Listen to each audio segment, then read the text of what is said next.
গতকালকে রাত্রে এখান থেকে রাত 11টা বাজে খবর পেলাম যে আমাদের বাড়ির কাছে ভাঙতেছে।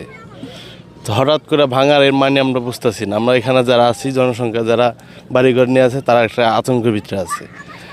আর এখান থেকে নৈরা পর্যন্ত যে বেরিবানের কাজ হইব, অলরেডি পালচ্চরা নামাতে কাজ সম্পূর্ণ শেষ হয়ে গেছে। কিন্তু আমাদের এখান থেকে 2 কিলো 1 কিলো যে জায়গাটা রয়ে গেছে, এটা একটা বস্তা ওই দিক দিয়ে ফালা নাই।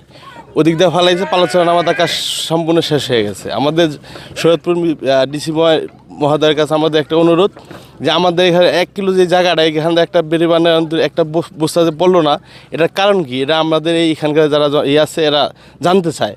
আমাদের দুর্ভোগ অভাবটা যেন না, এদিকে গড়বাড়ে যেন মানুষ নিয়ে থাকতে পারে, এই আশঙ্কাটা যেন না এই ডিসেম্বরের কাছে আমরা জানাই, তাৎক্ষণিকভাবে যেটা নেয় ডিসেম্বরের ধারে।